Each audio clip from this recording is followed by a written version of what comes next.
प्यारे नाजरीन, अस्सलामु अलैकुम रहमतुल्लाह। आजकेर এই ভিডিও নারী পুরুষ বাচ্চা এভরিথিং সবার জন্য এই তদবিরটির কাজ হচ্ছে। আজকে আমি আপনাদেরকে দুইটা তদবিরের এই তুলে ধরব, আপনাদেরকে শেখাবো এবং বলে দিব কি করবেন এই তদবিরগুলো। এই যে তদবিরটা দেখতে পাচ্ছেন, এটা নারী পুরুষ বাচ্চা এভরিথিং সবাই। মনে করেন ওর কোনো চাকরির মধ্যে মন বসে না, ব্যবসার মধ্যে মন বসে না, বাসার মধ্যে ভালো লাগে না, কেমন কেমন লাগে, বাচ্চারা লেখাপড়া করতে চায় না, এবং এক কথায় বলতে গেলে অমনোযোগী একটা শব্দ আছে, অমনোযোগী। ওর মন কোনো কাজের মধ্যে বসে না, বা কোনো স্বামী কোনো স্ত্রীর প্রতি কোনো মন বসে না, অমনোযোগী, কোনো স্ত্রীর স্বামীর প্রতি অমনোযোগী। সেই ক্ষেত্রে আপনারা এই তদবিরটি আপনারা ব্যবহার করবেন। আর পাশাপাশি হচ্ছে এই তদবিরটি, এটা হচ্ছে বাণীমতি কিতাবের একদম পুরনো, আজ থেকে কমপক্ষে অনেক বছর অনেক বছর আগের কিতাবের এই তদবিরগুলি। এগুলি বর্তমান বাজারের মধ্যে নাই এবং সহজে কারো কাছে নাই। বাণীমতি কিতাব আছে কিনা আমার খুবই আছে, খুবই কম। অনেক কেউ মরে গেছে, আবার অনেকের কাছে থাকলেও হয়তো প্রকাশ করে না, কিন্তু আমি করে দিলাম।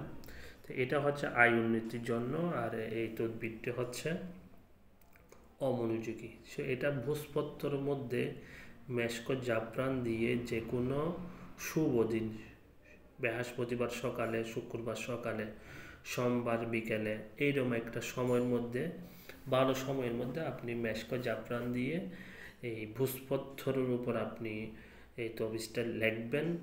লিখে এই দুইটা তাবিজ সাথে রাখবেন। এটা রাখলে অমনোযোগীটা দূর হয়ে আপনার প্রত্যেকটা কাজের প্রতি গুরুত্ব আসবে, মনটা নিয়ন্ত্রণ আসবে, আর রাশিটা সেটিং হবে। আপনার রাশিটা যে লড়ে গেছে রাশির গ্রহ থেকে, সেখান থেকে রাশি সেটিং হয়ে যাবে। আর এটার পাশাপাশি ঠিক এইটাও এই কী নাম বলে, ভোজপত্রের উপর মেশক জাফরান দিয়ে আপনি তৈরি করে ভালো মাদুলি, অষ্টধাতুর মাদুলি হলো ভালো, বা যে কোনো ভালো ধাতুর মাদুলির মধ্যে ভরে।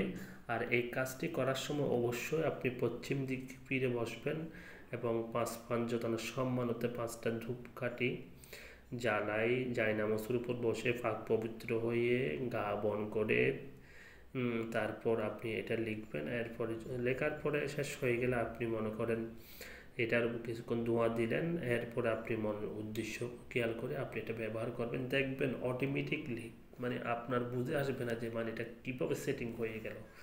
এটা কিন্তু অত্যন্ত গুরুত্বপূর্ণ।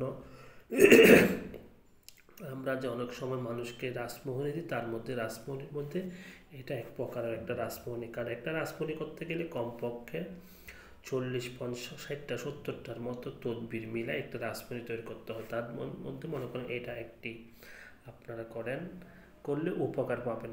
একটা নিশ্চিত দিতে পারে, এটা করলে অবশ্যই মানে আপনি কি হবে, আপনার উন্নতি হবে।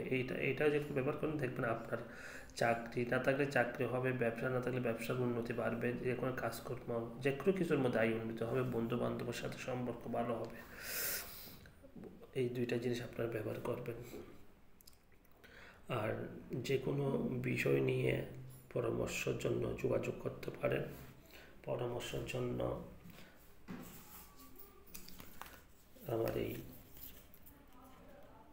ভিজিটিং কার্ডের নাম্বার আছে, এই নাম্বারে আপনারা যোগাযোগ করবেন।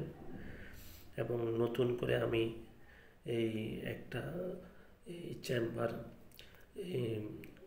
নতুন করে চেম্বার আরেকটা, সেটা হচ্ছে খুলনা ডাকবাংলার মোড়।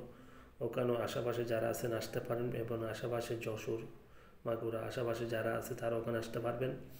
আর চট্টগ্রাম, দেওয়ানহাট, কুমিল্লা, চৌদ্দগ্রাম, ঢাকা, মিরপুর 13 এগুলোতে আসেই আপনারা আসা যাওয়া করতে পারবেন। ইনশাল্লাহ আসার অবশ্যই এই নাম্বারে কন্ট্যাক্টে যোগাযোগ করে ইনশাল্লাহ আসবেন। পরামর্শের জন্য টাকা লাগে না, পরামর্শ নিয়ে যে কোনো সমস্যার সমাধান করতে পারবেন। এই হচ্ছে কথা। আমি আর কথা না বাড়াই, ইনশাল্লাহ আপনারা যে কোনো কাজের জন্য আপনারা যোগাযোগ করতে পারবেন, এবং আপনারা নিজেরাও যে তদবিরটা দিলাম এটা দিয়ে আপনারা করতে পারবেন। এটা যে কোনো কবিরাজ ভাই যারা আছে, গুণিন যারা আছেন, তারাও আপনারা এটা সবার জন্য এজাজত দিয়ে দিলাম, আপনারা কাজটা করবেন। কাজটা অত্যন্ত পাওয়ারফুল এবং বাহানিমতি কিতাবের তদবির, এই আর কি। যাই হোক, ভালো থাকেন। আসসালামু আলাইকুম রহমতুল্লাহ।